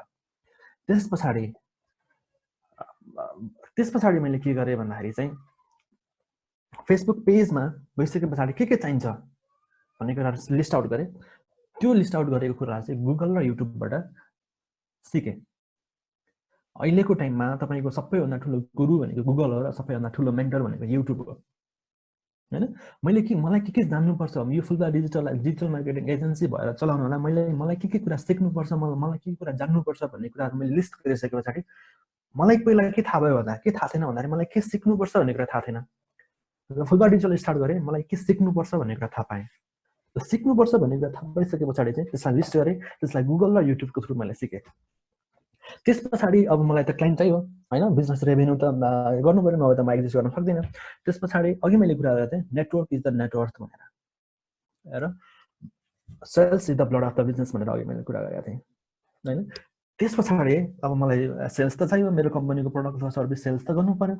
अनि अब मैले एउटा चिनेको दाइ हुनुहुन्थ्यो, अनि दाइलाई भने दाइ अब मलाई एउटा क्लाइन्ट चाहियो, खोजिनु पर्यो। ल मेरो एउटा साथीको कन्सल्टेन्सी छ, त्यो कन्सल्टेन्सीको काम गर्दै भनेर हुन्छ भने गएँ। 4 महिनाको एग्रिमेन्ट गरेँ होइन। 4 महिनाको एग्रिमेन्ट गरेँ। 4 महिनासम्म रेगुलर फुलपा डिजिटललाई सब्सक्रिप्सनबाट रेभेन्यू आइरहने भयो। त्यस पछाडि त्यसको काम गर्दै गर्दाखेरि ल सबै कुराहरू हुन्छ नि बेसिक कुराहरू सिकेँ। त्यस पछाडि कन्फिडेन्स डेभलप भयो। ल यो लेभलको काम म गर्न सक्छु भनेपछि अर्को पनि क्लाइन्ट खोजेँ। अर्को दाइलाई भने अर्को दाइले पनि क्लाइन्ट खोजिदिनु भयो। त्यो गरेँ। त्यसपछि अर्को गरेँ, गर्दा मसँग 7वटा क्लाइन्ट भयो 2 महिनाभित्र। 7वटा क्लाइन्ट भयो। मैले 3जना डिजाइनर त्यतिखेर हायर गरेँ होइन। आइएम नट अ डिजाइनर, 3जना डिजाइनर मैले त्यतिखेर हायर गरेँ। अनि उहाँहरूलाई म चाहिँ के गर्थेँ भन्दाखेरि अहिलेको टाइममा डिजाइनरहरूलाई हायर गरे पछाडि म फेरि मैले त्यतिखेर कसरी गरिरहेको थिएँ भन्दाखेरि डिजाइनरहरूलाई वर्क फ्रम होम भन्ने कन्सेप्टमा त्यतिखेर पनि गरिरहेको थिएँ। मेरो फुलपा डिजिटलको फिजिकल अफिस छैन, अहिले पनि छैन, त्यतिखेर पनि छैन। फुलपा डिजिटलको फिजिकल अफिस नै छैन। मेरो अफिस कस्तो छ भन्दा मेरो ल्यापटप नै मेरो अफिस हो। म जुन ठाउँमा गएर ल्यापटप खोल्छु त्यो ठाउँमा मेरो अफिस हो। जुन ठाउँमा इन्टरनेट कनेक्सन हुन्छ त्यो ठाउँ नै मेरो अफिस भइदियो। किनभने मेरो अफिस हुँदैन, भर्चुअल अफिस हो, फिजिकल अफिस भइराख्नै पर्दैन। क्लाइन्टलाई चाहिने डेली सर्भिस हो, क्वालिटीको सर्भिस हो, टाइममा डेलिभरी हो। त्यो टाइममा डेलिभरी र क्वालिटीको सर्भिस दिने काम म गर्थेँ। बाँकी काम जसरी गरेँ पनि अरूलाई त्यो कन्सर्नको विषय नै थिएन। त्यो क्वालिटी एस्योर गराउने काम म गर्थेँ। त्यस पछाडि अनि मैले डिजाइनरलाई तपाईँ जहाँ बस्नुहुन्छ त्यहाँबाट डिजाइन गर्नुहोस्, कन्सेप्ट यो हो, कन्टेन्ट यो हो, तपाईँले डेभलप गर्नु भनेपछि मलाई डेभलप गर्नुहुन्थ्यो, मलाई पठाउनुहुन्थ्यो, म क्लाइन्टलाई पठाउँथेँ, क्लाइन्टबाट आउँथ्यो, फिडब्याक आउँथ्यो, फाइनल गर्थेँ, त्यसपछि म पब्लिस गरिदिन्थेँ। त्यसरी हामीले क्लाइन्ट काम गरिरहेको थियौँ। त्यसरी काम गर्दा गर्दा फुटबल डिजिटल 6-7 क्लाइन्ट भइसकेको थियो, बिजनेस पनि राम्रोसँग रन भइरहेको थियो। अनि MBBS के अरे MBA को इन्ट्रान्स प्रिपरेसनको लागि पोखरा गयो। MBA को स्कलरसिप बनाउन निस्क्यो, FX मा पढ्न थालियो। सुरुमा 2-3 महिना फर्स्ट ट्राइमेस्टर त्यतिकै फर्स्ट ट्राइमेस्टर पढुन्जेलसम्म मसँग भएको बिजनेसहरुसँग पनि मैले एकदम राम्रो रिलेसन बनाएर नै उहाँहरुसँग ल मैले MBA जोइन गरेँ, त्यसपछि मैले काम गर्न भ्याइन, तपाईसँग एग्रीमेन्ट गरेको एग्रीमेन्ट चाहिँ मैले तोड्नुपर्ने भयो भनिसकेपछि एकदम उहाँहरुको कन्सेन्ट लिएर एग्रीमेन्टहरु ब्रेक गराएर त्यसपछि म फुल्ली पढ्न थालेँ। अनि सेकेन्ड ट्राइमेस्टर सुरु भइसके पछाडी चाहिँ अब काम गर्न थालेँ हैन, काम गरिरहेको थिएँ। अनि थर्ड ट्राइमेस्टरको इन आयो, अनि पेन्डेमिक सुरु भयो, ग्लोबल पेन्डेमिक सुरु भयो, कोरोना भाइरसको पेन्डेमिक सुरु भयो। त्यस पछाडी कन्सेप्ट आयो डिजाइन मास्टर भनेर। यस पछाडी चाहिँ भिटिन्समा काम गर्दाखेरि जुन लेभलको त्यो फिल भएको थियो हैन, तपाईको बिजनेस डिजिटलमा शिफ्ट भएन भने तपाईलाई कति गाह्रो हुन्छ भन्ने कुरा त्यतिर फिल भएको थियो हैन। अहिले आएर तपाईको बिजनेस डिजिटल मिडियामा छैन भने त्यसको कति इम्प्याक्ट पार्छ भन्ने कुरा अहिले पेन्डेमिकले कत्रो ठुलो इम्प्याक्ट पार्यो। अहिले पेन्डेमिकले गर्दा तपाईले अफिस खोल्न सक्नुहुन्न, तपाईको पसल खोल्न सक्नुहुन्न, तपाईले बिजनेस चलाउन सक्नुहुन्न भनेपछि तपाईले के गर्न सक्नुहुन्छ भने तपाईले अहिले डिजिटल मिडियाबाट घरमा बसेर तपाईले चलाएको मोबाइलबाट, तपाईले चलाएको ल्यापटपबाट आफ्नो बिजनेसलाई प्रमोट गर्न सक्नुहुन्थ्यो। आफ्नो बिजनेसले काम गरिरहेको छ भने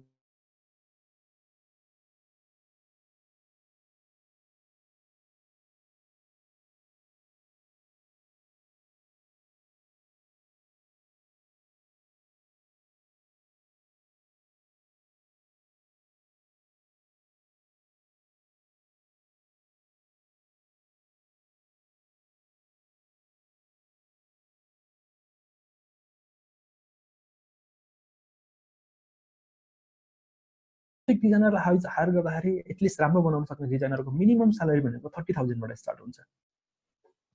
जबकि स्टार्टअपको महिनाभरिको अर्निङ पनि 30,000 हुँदैन। उसले 30,000 को लागि एउटा स्यालेरी मा पे गरेर एम्प्लोइ हायर गर्न सक्ने कुरा नै आएन। त्यहाँ उनीहरु बन्द भयो। कुनै कम्पनीलाई आउटसोर्स गर्न सक्ने पनि हुँदैन भनेपछि उनीहरुलाई डिजाइन भएन भने त गाह्रो हुन्छ। फेरि अहिलेको टाइममा तपाईले जति आफ्नो प्रोडक्ट अर सर्भिस जति राम्रो डिजाइन बनाउनु भयो त्यति राम्रो तपाईको प्रोबेबल कस्टमर अथवा कस्टमरहरुले चाहिँ हेर्ने हुन्छ, इन्गेज हुने हुन्छ। तपाईले पनि आफ्नो फेसबुकमा न्यूज फिड मोबाइलबाट फेसबुक चलाइरहँदाखेरि न्यूज फिड चलाइरहँदाखेरि सरर चलाइरहनु हुन्छ, तर जुन कम्पनी अथवा जुन कम्पनीको न्यूज के डिजाइन चाहिँ एकदम राम्रो देखिन्छ उहाँलाई एकछिन भने 1 सेकेन्ड भने हेर्नुहुन्छ। त्यो भनेको डिजाइनको इम्प्याक्ट हो। तपाईले जति राम्रो डिजाइन बनाउनुहुन्छ त्यति धेरै तपाईको कम्पनीमा आउन सक्ने प्रोबेबिलिटी बढ्छ। अनि यसलाई भिजिबिलिटी बढाइदिन्छ र तपाईको ट्राफिक पनि बढाइदिन्छ। भनेपछि डिजाइन मास्टरको इम्पोर्टेन्स त्यहाँ फिल भयो। यो फुलपार डिजिटल र डिजाइन मास्टर भन्ने चाहिँ यो दुईटा मेरो एउटा बिजनेस हो। मैले दुईटा बिजनेस चलाइरहेको छु। यो design master for graphic design भन्ने चाहिँ पेन्डेमिक सुरु भएपछि स्टार्ट गरे हो भने फुलपार डिजिटल चाहिँ 2018 को जुलाई 9 बाट सुरु गरे हो मैले चाहिँ हैन। त्यो फेसबुक पेज देखेर बनायो। अनि जुलाई 9 मा फेसबुक पेज बनाए। जुलाई 11 मा फेसबुक fulbardigital.com भन्ने डोमेन रजिस्टर गरे। किनभने तपाईले कुनै बिजनेस स्टार्ट गरिरहनु भएको छ र तपाईसँग आफ्नो बिजनेसको डोमेनको नामै आफूसँग छैन भने तपाईले पछाडी त्यो बिजनेसमा कामै गर्न पाउनुहुन्न भन्ने मलाई त्यो फिल भइसकेपछि मैले त्यो डोमेन रजिस्टर गरे, त्यसपछि लोगो बनाउन लगाए, त्यो सबै काम गरे। त्यसपछि त्यो भयो। यो मेरो भयो, यतिसम्म त भयो मेरो डिजिटल मार्केटिङ र डिजाइन मास्टरको बिजनेसको कुरा। शंकर मैले हल्का लिए ल। राकेश महर्जन चाहिँ के सोध्न थाल्नु भयो? अनम्युट गर्नु भएको छ। म्युट भएर छैन। त्यो म पनि ग्राफिक डिजाइनर हो क्या, सिन्स 12 वर्ष भइसक्यो म ग्राफिक डिजाइन गरिरहेको। अनि तपाईको नि के डिजाइन मास्टर भनेको डिजाइन हाउस नै हो, ग्राफिक डिजाइन हाउस नै हो? हो सर। हुन्छ, मेरो चाहिँ आइडिया मिडिया हो है। ओके हुन्छ, हामी कुरा गर्छौँ सर। हामी फेसबुकमा पनि कनेक्ट हुन्छौँ एकछिनमा। हुन्छ। अनि अब यो त भयो मेरो बिजनेसहरुको कुरा। अब अघि मैले 3टा कुरा गरेको थिएँ। म एउटा करियरको कुरा गर्छु, अर्को बिजनेसको कुरा गर्छु, अनि एउटा लर्निङको कुरा गर्छु भने मैले करियरको कुरा गर्दाखेरि Pics Nepali, Facts research and Analytics र भिटिन्स.com 3टाको कुरा गरेँ। अनि बिजनेसको कुरा गर्दाखेरि फुलपार डिजिटल र डिजाइन मास्टरको कुरा गरेँ। अब आयो लर्निङको कुरा। मैले अहिलेसम्म के कुराहरू सिकेँ त? रियलाइजेसनको कुराहरू हो। रियलाइजेसनमा नेटवर्क भनेको नेटवर्क हो भन्ने कुरा मैले हजुरलाई राम्रोसँग एक्सप्लेन गरेँ। तपाईसँग जति धेरै नेटवर्क हुन्छ त्यति धेरै तपाईको नेटवर्क हो। तपाईले कुनै पनि बिजनेस स्टार्ट गर्दाखेरि तपाईले 10 जना मान्छेले चिन्छ भने 10 जना मान्छेले 2 जना मान्छे 10 जना मान्छे मध्ये 2 जना मान्छेसँग मात्रै तपाईले बिजनेस दियो भने फर्स्टमा तपाईलाई स्ट्रगलै गर्न परेन, तपाई त्यहीबाट सर्भाइभ हुनुभयो। तपाईको नेटवर्क सकेसम्म बढाउने हो, सकेसम्म एक्सपान्ड गर्ने हो, राम्रो नेटवर्कलाई सधैँ आफ्नो लुकअपमा राखिराख्न सक्नु। अर्को कुरा चाहिँ डेटा इज द की। यो चाहिँ के हो भन्दाखेरि अहिले मैले फ्याक्ट रिसर्च एन्ड एनालिटिक्समा काम गर्दाखेरिको एक्सपिरियन्स सुनाउँदाखेरि हजुरहरूलाई पनि सके तपाईसँग डेटा छैन भने तपाईले तथ्यको आधारमा भन्न सक्नुहुन्न भने तपाईको कुरालाई अब कसैले पनि मान्दैन। तपाईको कुरालाई भ्यालिड बनाउन, तपाईले भनेको कुरालाई जेन्युइन हुनलाई चाहिँ तपाईले बोलेको कुरामा डेटा हुनुपर्छ, तपाईले बोलेको कुरामा फिगर हुनुपर्छ, फ्याक्ट्स हुनुपर्छ, अनि मात्रै तपाईले बोलेको कुरा चाहिँ जेन्युइन हुन्छ, अनि मात्रै तपाई ट्रस्टेबल हुनुहुन्छ, अनि मात्रै तपाई ट्रस्टवर्दी हुनुहुन्छ। Data is the key. अर्को चाहिँ sales. Sales is the blood of the business. तपाईले जुनसुकै बिजनेस गर्नुहोस्, जुनसुकै कम्पनी चलाउनुहोस्, जुनसुकै स्टार्टअप गर्नुहोस्, तर जुनसुकै कम्पनी स्टार्टअप गर्दा पनि तपाईले तपाईको कम्पनीको प्रडक्ट अथवा सर्भिसेस तपाईले बेच्न सक्नुहुन्न भने, तपाईको प्रडक्ट अथवा सर्भिसेसलाई सेल्स गरेर त्यहाँबाट रेभेन्यू जेनेरेट गर्न सक्नुहुन्न भने तपाई कम्पनीमा तपाई एज अ बिजनेस भएर एक्जिस्टै गर्न सक्नुहुन्न। अर्को कुरा चाहिँ मिनिमाइज द कस्ट। मैले अघि दुईटा कुरा भने फुलमा डिजिटल र डिजाइनमा सबै कुरा भनेको चाहिँ मैले एउटा अफिस खोलेर 10 लाख रुपैयाँ खर्च गरेर अफिस खोलेर 4-5 जना डिजाइनरहरू अथवा चाहिने काममा इम्प्लोयरहरू हायर गरेर मैले अफिस सेटअप गरेर चलाउन सक्थेँ। तर त्यो 10 लाख कहाँ खर्च हुन्थ्यो? अफिस सेटअपमा खर्च हुन्थ्यो। हरेक महिना 40-50 हजार घर भाडा भनेर घर भाडा तिर्नु पर्यो, त्यो कस्ट हुन्थ्यो। अहिले के भइरहेछ? हरेक महिना तिर्नुपर्ने 40-50 हजारको जुन कस्ट सेभ भइरहेको छ त्यो भनेको हाम्रो लागि अर्निङ हो। खर्च नहुनु भनेको त बचत हुनु हो नि त, त्यो भनेको सेभिङ हो नि त। हामीले खर्च गर्नु परिरहेको छैन। अनि अर्को कुरा चाहिँ तपाईले एउटा इम्प्लोइ हायर गर्नुभयो भने इम्प्लोइलाई के दिनुपर्छ? डिजाइनरको लागि त उसँग एउटा ल्यापटप हुन्छ, तर डिजाइनरको लागि त एउटा राम्रो डेस्कटप चाहिन्छ, एउटा हेभी एउटा हुन्छ नि एकदमै राम्रो क्वालिटीको चाहिन्छ। त्यो 1-1.5 लाख रुपियाँ पर्छ एउटा कम्प्युटरको, होइन? त्यो एउटा किनिदिनु पऱ्यो, रेगुलर उसलाई एउटा हाई लेभलको इन्टरनेट कनेक्सन भएको दिनु पऱ्यो, त्यसपछि उनीहरूलाई फर्निचर सबै कुराहरू चाहियो, होइन? यो सब गर्नलाई एकदमै कस्ट वर्दी हुन्छ। त्यही भएर सकेसम्म स्टार्टिङको टाइममा चाहिँ तपाईले जति सक्नुहुन्छ कस्टलाई सेभिङ गर्ने हो, मिनिमाइज गर्ने हो। जबसम्म तपाईलाई आफ्नो कस्टलाई मिनिमाइज गर्न सक्नुहुन्न तबसम्म तपाईलाई पछाडि बिजनेस लागि स्ट्रगल गरिराख्नु पर्ने हुन्छ। तपाईसँग टन्न पैसा छ भने त होइन म खर्च गर्छु भन्ने केही छैन, पाउनुहुन्छ, होइन? तर तपाईँ आज इन्डिपेन्डेन्ट भएर काम गर्न चाहनुहुन्छ भने चाहिँ तपाईले आफ्नो बिजनेस स्टार्ट गर्दाखेरि कस्ट चाहिँ डेफिनेटली सेभ गर्नै पर्छ। यति नै हो अहिलेसम्मको मेरो कुराहरू। अब तपाईलाई के क्वेसन छ भने it's your turn. Thank you. Shankar, अब क्वेसन सेसनमा इन्ट्री गरौँ ल। कसैलाई केही छ भने अब सोध्नु भयो हुन्छ। उहाँले सरले मै बोलाउँ कि हो शङ्करजी? हुन्छ सर, स्योर। अब त्यो कस्ट मिनिमाइजको कुरा गर्नुभयो, त्यो चाहिँ अलि डिटेलमा भन्दैन न? तपाईँले चाहिँ कस्तो बिजनेस मोडल राख्नु भएको थियो? विदाउट अफिसियल टाइपको अफिस बिना नै तपाईँले अफिस लन्च गरिरहनु भएको थियो कि कसो के गरेर गर्नुभएको थियो? हो, यस्तो हुन्छ। कस्तो हुन्छ भन्दाखेरि तपाईँले कम्पनी रजिस्टर गर्दाखेरि तपाईँको एउटा पर्मानेन्ट एड्रेस लेखाउनु पर्ने हुन्छ। मैले जुन घरमा बस्छु मेरो अफिस त्यही घरमा हो, कम्पनीको लागि। मेरो पनि घरबाटै बिजनेस स्टार्ट गरेको थिएँ कि मैले पनि। हजुर, घरमै अफिस थियो, होइन? त्यसरी गरेर अनि कस्ट मिनिमाइजको कुरा गर्दाखेरि जस्तै अब तपाईँले चाहिँ डिजाइनरहरू जहाँ छ उनीहरूलाई आफ्नै ठाउँमा बसेर चाहिँ डिजाइन गर्ने त्यो कन्सेप्टले जानुभएको थियो कि अहिले पनि जानुभएको छ? हो, ठ्याक्कै त्यही नै हो, ठ्याक्कै त्यही नै हो। कस्तो हुन्छ भन्दाखेरि तपाईँलाई म अलिकति भनौँ, होइन? तपाईँ फर इक्जाम्पल तपाईँ नै हामी दुवैजना काठमाडौँमै छौँ, होइन? मेरो अफिस चाहिँ बानेश्वरमा, तपाईँ बस्न चाहिँ भक्तपुरमा बस्नुहुन्छ भने, होइन? तपाईँ घरबाट अफिसमा आउनलाई तपाईँ 9 बजे हिँड्नु पर्यो। 9 बजे घरबाट अफिस जानु पर्यो। अफिस जाँदाखेरि तपाईँको ट्रान्सपोर्टेसन कस्ट आउँछ। अर्को कुरा तपाईँको टाइम युटिलाइज हुन्छ। एउटा मैले बुझेँ होला है, मैले भनेपछि जस्तै क्लाइन्टहरू कस्तो हुन्छ भन्दा अन द स्पट, होइन? त्यो चाहिँ लाइभ नै बसेर नै काम गर्नु पर्यो। हजुर, मैले हजुरको कुरा बुझेँ। यसमा चाहिँ म के भन्छु भने नि सर, अहिलेको टाइममा हामीले टिम भ्युअर अनि एनीडेस्क भन्ने जस्तो सफ्टवेयर युज गरेर पनि गर्न सक्छौँ। होइन भने चाहिँ फर्स्टमा हामीले बिजनेस डिल गर्दाखेरि चाहिँ हाम्रो बिजनेस मोडलको बारेमा उनीहरूलाई राम्रोसँग भन्ने हामी यसरी बिजनेस अपरेसन गरिरहेको छौँ तपाईँलाई हामीले डेलिभर गर्नुपर्ने कुरा भनेको चाहिँ एउटा टाइममा तपाईँले भनेको टाइममा हामीले डेलिभरी गर्न सक्नु पर्यो अर्को कुरा चाहिँ तपाईँले भनेको क्वालिटीको सर्भिस हामीले दिन सक्नु पर्यो टाइममा डेलिभरी र क्वालिटीको सर्भिस तपाईँले दिन सक्नुहुन्छ भने तपाईँले कुनै पनि कुरामा कम्प्रोमाइज गर्नै पर्दैन त्यसरी नै कन्भिन्स गराउन सक्नुपर्छ जबसम्म तपाईँले आफ्नो फर्स्ट कन्भर्सेसनमा त्यो कुरा भन्नुहुन्न तबसम्म तपाईँलाई गाह्रो पर्छ फर्स्टमा आफैले भन्ने हो म यस्तो गरिरहेको छु म चलाइरहेको छु भनेपछि उहाँले तपाईँलाई नै भन्नै सक्नुहुन्छ मैले आइडिया निस्केको थियो अथवा अहिले पनि छ भन्दाखेरि जस्तै अब यो जुन डिजाइनको कुरो गर्नुहुन्छ नि डिजाइन हेलो साउन्ड म्युट भयो उहाँको उहाँले सुनिरहनु भएको छ सुनिरहेको छु सर भन्नु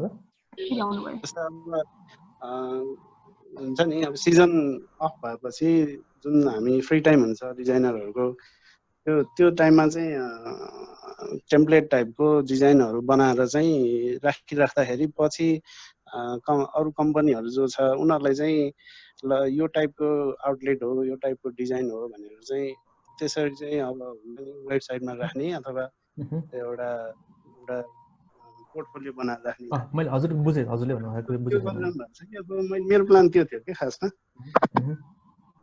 मैले पनि 2-3 जना डिजाइनरहरू चाहिँ तपाईँ जस्तै अब होम टु होम हायर गरेर एउटा फ्री टाइमको बेला चाहिँ एउटा कन्सेप्ट लिएर चाहिँ बनाउने अनि त्यो चाहिँ वेबसाइटमा अथवा पोर्टफोलियो बनाएर चाहिँ उपलब्ध गरायो भने त्यो आउटलेट चाहिँ कतिको बिग छ नेपालको कन्डिसनमा हामीले चाहिँ त्यसरी गरेका छैनौँ अहिले होइन सर हामीले अहिले गरिरहेको कुरा चाहिँ के हो भन्दाखेरि जस्तै कुनै एउटा कम्पनी हुन्छ त्यो कम्पनीसँग हामीले एग्रिमेन्ट गर्छौँ 1 वर्षको एग्रिमेन्ट गर्छौँ 1 वर्षको एग्रिमेन्ट उसलाई वर्षभरि चाहिने कुरा के हो भन्ने कुरा हामी रिसर्च गर्छौँ स्टडी गर्छौँ त्यो कन्टेन्ट उहाँहरूलाई पठाउँछौँ उहाँले फाइनलाइज गरेपछि अनि हामी डिजाइन गर्छौँ उहाँलाई देखाउँछौँ देखाइसकेपछि उहाँलाई फाइनलाइज भइसके पछाडि चाहिँ अनि हामी आर्काइभमा राख्छौँ त्यसले गर्दाखेरि के हुन्छ भन्दाखेरि डिजाइन फाइनल भयो सुन्नु न राकेशजी हजुरले एकदम इन्ट्रेस्ट सायद एउटै फिल्डको भएर पनि सायद तपाईँले धेरै क्वेसनहरू आयो तपाईँबाट है एकदम खुसी लाग्यो अनि प्लस यो सेसनबाट चाहिँ साथीहरू मलाई एकदम के भन्दाखेरि चाहिँ अब जस्तै शङ्करजी र राकेशजी अब एउटै फिल्डको भयो नि त भेट्ने मौका पनि पायो अब यो विषयमा चाहिँ कति क्वेरिजहरू होला उहाँसँग अनि कति कुराहरू एकअर्कासँग सिक्न र पनि मन होला होइन यसको लागि अब आई होप अब नेक्स्ट तपाईँहरू पनि अब क्याचअप हुनुहुन्छ फेसबुकमा कुनै पनि अब वेबसाइटमा तपाईँहरू चाहिँ सोशल मिडियामा चाहिँ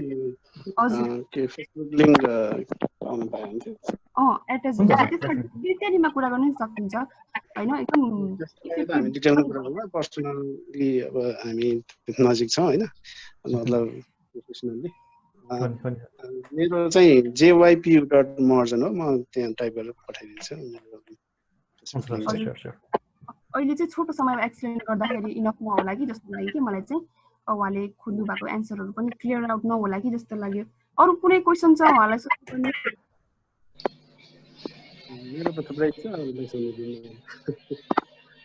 म एउटा क्वेसन सोधौँ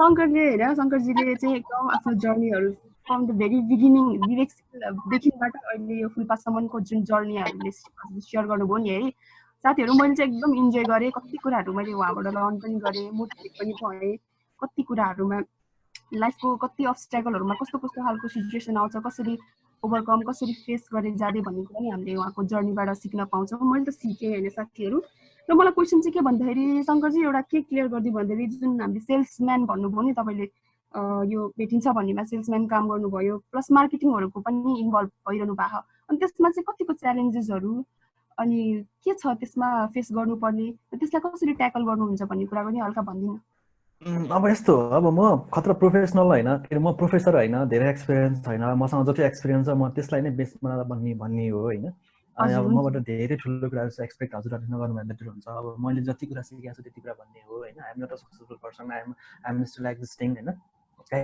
स्ट्रगलिङ पर्सन अनि अहिले चाहिँ मैले सिकेको कुरा चाहिँ के हो भन्दाखेरि तपाईँले मार्केटिङमा जाँदाखेरि तपाईँले सेल्समा जाँदाखेरि चाहिँ you have to have the capacity of handling rejections.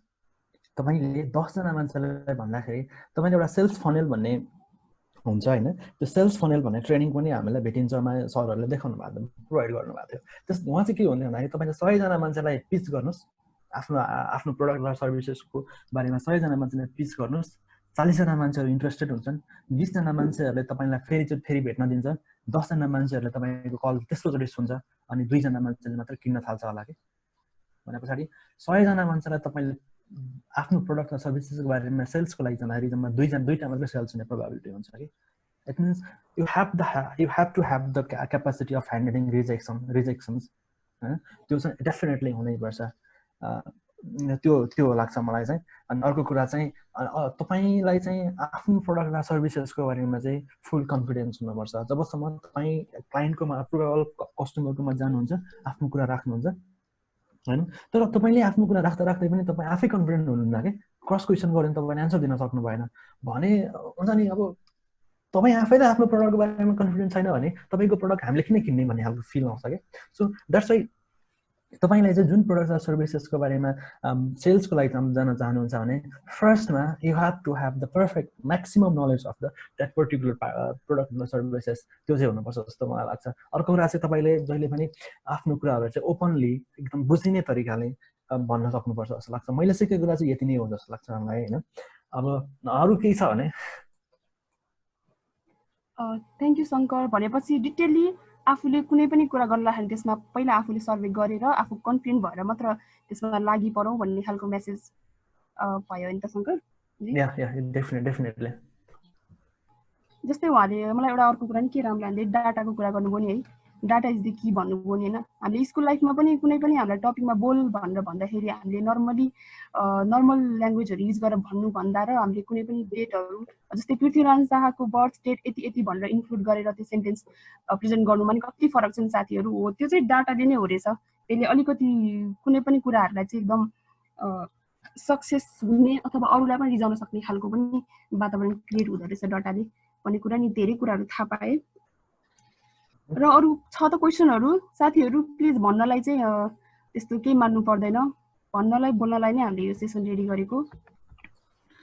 हजुर शङ्करजी thank you for participating today. अनि हजुरको एक्सपिरियन्सबाट चाहिँ मैले पनि धेरै कुराहरू धेरै स्किल्सहरू र धेरै नयाँ कुराहरू पनि थाहा पाएँ। अब मलाई चाहिँ एउटा क्वेसन के छ भन्दाखेरि जस्तै म चाहिँ अहिले न्युबी नै छु, जस्तै भर्खरै सिक्दैछु भने कसरी चाहिँ डिरेक्ट गर्नुहुन्छ तपाईँले? जस्तै सेल्सको कुरामा आफ्नो आइडिया पिच गर्ने कुरामा कसरी अगाडि बढ्दा चाहिँ हुन्छ त्यो कुरामा चाहिँ अलिक गाइड गरिदिनुहोस् न।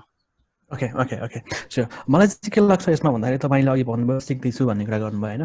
यो तपाईँसँग जति पनि इन्फर्मेसनहरू हुन्छ त्यो भनेको ग्यादरिङ गर्ने टाइम हो। अहिलेको टाइममा अब यो चाहिँ कस्तो थियो भन्दाखेरि सबैभन्दा पहिलाको टाइममा चाहिँ जोसँग टन्न खेतबारी हुन्छ त्यो सबैभन्दा खतरा धनी मान्छे मानिन्थ्यो।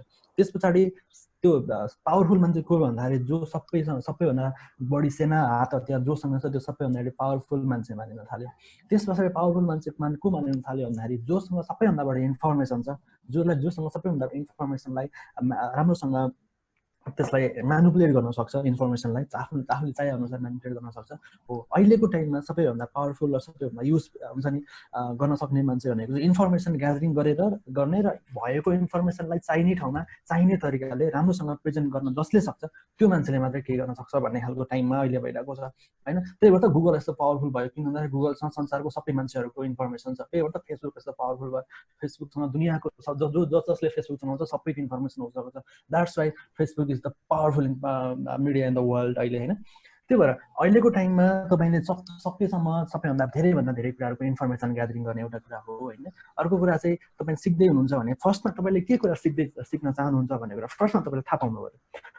युट्युब र गुगलमा नपाउने कुरा केही पनि छैन, तर फर्स्टमा तपाईँले के खोज्ने भन्ने कुरा चाहिँ थाहा पाउनु पऱ्यो कि होइन। हो त्यसको लागि चाहिँ तपाईँ कुन फिल्डमा हुनुहुन्छ भन्ने कुरा पनि म्याटर गर्छ। एउटा कुरा त्यो फिल्डमा तपाईँले सिक्न खोजेको के कुरा हो भने थाहा पाइसके पछाडि चाहिँ तपाईँ आफै त्यो एउटा फनेलभित्र छिर्नुहुन्छ क्या होइन। जस्तै मलाई फेसबुक मार्केटिङ गर्न मैले जानेको थिएँ होइन। अब फेसबुक मार्केटिङको बारेमा मैले युट्युब र गुगलमा खोजेँ भने जति पनि पाइन्छ अरे, तर मलाई के गर्ने भन्ने कुरै थाहा छैन भने मैले गुगलमा के सर्च गर्ने त हैन मैले गुगलमा के सर्च गर्ने भन्ने कुरा चाहिँ मलाई राम्रोसँग थाहा पाउनुपर्छ अर्को कुरा चाहिँ सेल्स भन्ने कुरा चाहिँ मलाई के लाग्छ भन्दाखेरि तपाईले जबसम्म आफ्नो प्रडक्ट अथवा सर्भिसमा तपाई आफै कन्फिडेन्ट हुनुहुन्न तबसम्म चाहिँ तपाई मार्केटमा नजानुस् भन्छु म चाहिँ हैन स्ट्रगल के रे एक्सपेरिमेन्ट गर्नुस् हैन अनि दुई तीनवटा साथीहरुको काम गर्दिनुस् साथीहरुलाई चित्त बुझ्यो भने हेर्न है एउटा कुरा चाहिँ के भन्दाखेरि जब तपाईले आफ्नो साथीको काम गर्नुहुन्छ नि आफ्नो साथीले सबैभन्दा बढी तपाईलाई पोइन्ट गर्छ के यहाँ पनि मिस्टेक हो त्यहाँ पनि मिस्टेक हो त्यहाँ पनि मिस्टेक हो त्यहाँ सबै ठाउँमा मिस्टेक देखाइदिन्छ विकनेसहरु देखाइदिन्छ साथीहरुले त्यो उसले जानेर होस् नजानेर होस् तर तपाईको विकनेसहरु देखाइदिन्छ त्यो विकनेसहरु साथी जब तपाईलाई देखाइदिन्छ त्यसपछि तपाईले आफ्नो कन्फिडेन्स बिल्ड गर्न थाहा हुन्छ के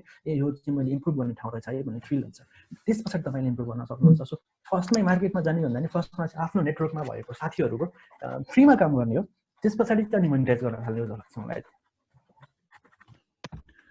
हजुर थ्यांक यू भेरी मच अब यसबाट चाहिँ सेल्फ कन्फिडेन्स बिल्ड गर्नुपर्ने र आफ्नो नेटवर्कबाट चाहिँ बिस्तारै ग्रो अप गर्नुपर्ने भन्ने एन्सर दिनु पर्यो मैले त्यसो हैन त जी मलाई चाहिँ त्यो साथीवाला पोइन्ट चाहिँ एकदम राम्रो लाग्यो है हजुर मैले पनि शान्तिनो यसो प्रोजेक्टहरु हेल्पको लागि पनि गरिरहेको छु शान्तिनो वेबसाइटहरु बनाउने अहिले चाहिँ वेबसाइट बनाउने त्यस्तो वेब डिजाइन त्यस्तो स्किल्सहरु सिक्दैछु अहिले चाहिँ म अनि साथीहरुको सानो कलेजको प्रोजेक्टहरु त्यस्तोहरुमा नि हेल्प गरिरहेको हुन्छु अनि तपाईले भन्नुभएको पोइन्ट चाहिँ एकदमै ठ्याक्कै मिलेको छ के मेरो कन्टेक्स्टमा चाहिँ अब उसले पनि धेरै पोइन्ट आउट गरिदिन्थ्यो मलाई चाहिँ हुन्छ नि नसोचेको ठाउँबाट पनि पोइन्ट आउट गरिदिन्थ्यो कि उसले अनि थाहा हुन्थ्यो कि ओहो मैले यता पनि सोच्नु पर्ने थियो यो पोइन्टहरु पनि मैले हेर्नु पर्ने थियो भनेर कुनै फिचर थप्नु पर्ने थियो अथवा उसले पोइन्ट गरेपछि मलाई तब मात्र थाहा हुन्थ्यो के यसरी पनि बिस्तारै आफ्नो विकनेसहरु पनि थाहा हुन्छ सानो आफ्नो साथीहरुको प्रोजेक्ट गरेरबाट पनि अनि बिस्तारै ग्रो गर्न पनि हेल्प हुन्छ अब यही कुरा गर्दै अब बिस्तारै आफैलाई इम्प्रुभ गर्दै जाने कुरा सोचिरहेको छु म चाहिँ अनि सर इम्प्रुभिङ भन्ने कुरा सर कहिले पनि इन हुँदैन हैन हिजोभन्दा अब कसरी बेटर हुने भन्ने कुरा नै हो यो चाहिँ यो कहिले पनि इन हुँदैन के जस्तो लाग्छ मलाई चाहिँ ठीक छ थ्यांक यू किरण है आफ्नो क्वेरीजहरु फिडब्याक अथवा कुनै पनि कुराहरु राख्नको लागि अफ कोर्स यो सेसन भनेको हामीले अघि भन्यौ नि जुन पहिला आफू कन्फिडेन्ट हुनु पर्यो यो हामीले सेसन राखेको पनि त्यही हो इफेक्टिभ भइ नै देखिरहेछ अलिकति कुराहरु कन्फिडेन्ट आफ्नो बिल्ड गर्नलाई चाहिँ एकदम राम्रो प्लेटफर्म बनेको जस्तो फिल पनि भइरहेछ र त्यसै गरेर अब क्वेशन छैन भने म अब र्याप गर्न चाहन्छु किन भन्दाखेरि अब कति जनाको हुन सक्छ कामहरु कसैको क्लासहरु चलिरहेको हुन सक्छ त्यसैले अब म 2 सेकेन्ड जति चाहिँ फेरि क्वेशन छ कि भनेर कसैलाई सोध्न चाहन्छु है क्वेशन छ भने राखिहालौँ न साथीहरु क्वेशन त छ तर टाइमको लिमिटेसन छ कि छैन के छ हजुर हैन राकेश जी हजुरले प्लिज शंकरजीलाई कन्ट्याक्ट गर्नुस् न मेसेन्जर थ्रु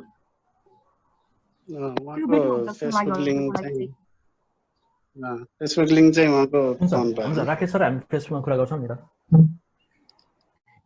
मैले मेरो लिंक चाहिँ पठाएको छु तपाईको चाहिँ थाहा हुन्छ म हजुरलाई एड गर्छु सर मेरो नाम शंकर श्रेष्ठ 2020 भनेर सर्च गर्नु नि मलाई भेट्नुहुन्छ ठिकै छ आई थिंक कसैको पनि केही पनि छैन जस्तो लाग्यो जसरी हाम्रो शंकरजीले उहाँको लाइफ शेयर गर्नुभयो नि कन्फिडेन्टली लाइफ शेयर चाहिँ नभनौं है हजुर भन्दा फरक नपर्ला शंकरजी हैन म भर्खरै एउटा क्वार्टर मात्रै मा टेकिरहेको मान्छे हो हैन भर्खर 24-25 वर्षको मान्छेले लाइफ हामीले धेरै कुरा सिक्न पाए के जुन जर्नी जुन एक्सपीरियन्स भनौं न एक्सपीरियन्स भनौं जुन फ्लोमा तपाईले बोल्नुभयो नि त्यसले पनि धेरै कुराहरु चाहिँ एकदम हेल्प भएको जस्तो लागेछ के मलाई चाहिँ okay thank you so much त्यसैले सो मच शेखर श्रेष्ठ आफ्नो लाइफको कुनै पार्ट जुन चाहिँ तपाईलाई इम्पोर्टेन्ट लाग्यो हामीलाई शेयर गरौँ हामीले यसमा केही कुराहरु हामीले लिन सक्छौं भन्ने सोचले तपाईले जुन प्रकारले शेयर गर्नुभयो एकदम खुसी लाग्यो धेरै रमाइलो पनि गर्यो हामीले थ्यांक यू सो मच साधना जी तपाईले पनि हामीलाई बोलाउनु भयो प्लेटफर्म दिनु भयो आफ्नो कुरा राख्ने ठाउँ दिनु भयो मलाई एकदमै खुसी लागिरहेको छ खुसी लागिरहेको छ थ्यांक यू भर्खर अब सिकिरहेको हो हैन हजुर भन्नुस् टाइम 1 मिनेट मात्र छ के है त्यसैले ठिक छ राकेशजी तपाईको सक्नु भएपछि म इन गर्छु नि त सेसन मेरो नाम शङ्कर ल लास्टमा भने राकेश हैन शङ्कर मैले शङ्कर भने नि त राकेश हो त ठिक छ सर हामीले पनि एकदम धेरै देशसम्म हामीलाई सपोर्ट गरिदिनु भयो thank you so much sir सरलाई पार्टिसिपेट हुनुभएको थियो फिडब्याकहरू दिने भयो एकदम राम्रो पार्टिसिपेट देखाउनु भयो उहाँहरूको लागि एकदम धन्यवाद यसै गरी हामी बिस्तारै अगाडि बढ्दै जाउँ एकअर्कालाई चेयर गर्दै मोटिभेट गर्दै अगाडि जाउँ है अब यस्तै गरेर नेक्स्ट सेसन पनि प्रिपेयर भएर बस्नु होला बोल्नलाई एकदम हेजिटेट नहुनु अगाडि आएर बोल्नुपर्छ यो त सानो के पनि होइन नि त यही त हो हाम्रो मौका सिक्ने बोल्ने भनेको यहाँबाट त स्टार्ट गर्ने हो नि जस्तो लाग्छ मलाई चाहिँ त्यसैले जति पनि आज आउनुभयो धेरै धेरै धन्यवाद अबको नेक्स्ट सेसनहरूमा पनि यसरी नै पार्टिसिपेट भइदिनु केही छ भने हामीलाई सिकाउनु र हामीबाट सिक्ने पनि एकअर्कासँग ह्यान्ड टु ह्यान्ड राखेर सिक्ने मौका चाहिँ यसबाट हुन्छ जस्तो लाग्छ र आशा गर्छु नेक्स्ट सेसनहरूमा पनि हजुरहरू पार्टिसिपेट हुन्छ थ्याङ्क यू सबैजनालाई त्यही हो मेरो तर्फबाट है